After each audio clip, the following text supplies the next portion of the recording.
Script পড়ার সময় আমি খুব এক্সাইটেড ছিলাম যে চরিত্রটা দুর্দান্ত এবং এই চরিত্রটা করতে হবে। তার জন্য সরবাবের জীবনকে যদি কিছু টাকা দিতে হয় তাই দেবো। আমি একজন অভিনেতা হয়েও পরিচালকের সঙ্গে আমার অনেক অনেক তর্ক হয়েছে যে না, এই জায়গাটা বোধহয় আমাদের এই চেঞ্জ আসা উচিত ছিল। মানুষ কিন্তু ওই গর্বটা করতে চায়, বাংলাদেশের মানুষ, যেটা আমার মনে হয় সিনেমাটা দেখে মানুষ বোধ করবে, আমাদের মনে হবে। শরাফ আহমেদ জীবনের সঙ্গে আমার এর আগে অনেক কাজ হয়েছে এবং যতগুলো কাজ হয়েছে নাটকের ক্ষেত্রে সবগুলো কাজই ভীষণ ভালো ছিল। এই কাজটার ক্ষেত্রে যখন আমাকে বলা হয়, আমরা যখন স্ক্রিপ্ট পড়তে যাই, স্ক্রিপ্ট পড়ার সময় আমি খুব এক্সাইটেড ছিলাম যে চরিত্রটা দুর্দান্ত এবং এই চরিত্রটা করতে হবে। তার জন্য সরবাবের জীবনকে যদি কিছু টাকা দিতে হয় তাই দেবো। চরিত্রটা আমার ভীষণ তখনই পছন্দ হয়। তারপরে কাজ করতে শুরু করলাম এবং আমি তৃপ্ত, আমার দেখে খুব ভালো লাগলো।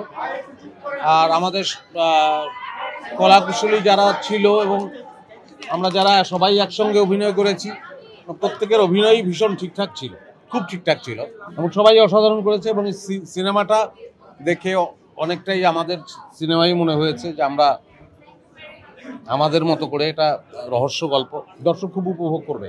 এটা আজকে হলে দেখে বুঝলাম, যারা দেখলেন তারা সবাই উপভোগ করলেন। আমার ইন্টারভিউর চেয়েও আমার কাছে মনে হয় যে যারা দেখলেন তাদের ইন্টারভিউটা খুব জরুরি। বাংলাদেশের মানুষ তো এখন বা আগেও ছিল, যেটা আমরা অনেক সময় দিতে পারিনি, সেটা হচ্ছে আমাদের কিছু চেয়েছে, নিজস্বতা চেয়েছে সব সময়।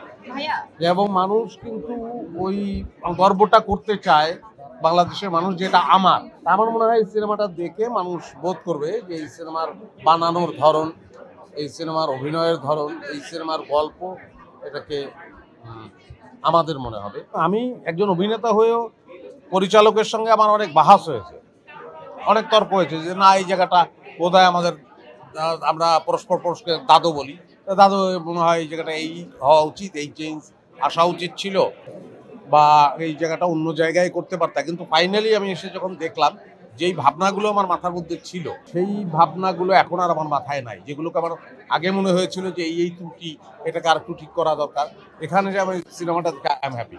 মানুষের তো অসুখ হয়, হয়তো আমারও একটা অসুখ হয়েছে, কি আমার পায়ে একটা ছোট্ট অপারেশন হয়েছে, একটা ফোড়া হয়েছিল, তো ওটারই অপারেশন আর কি, ডাক্তার অপারেশন করেছে, এই আর কি। সবাই দোয়া করবেন যেন ভালো হয়ে যায়, সুস্থ হয়ে ওঠে।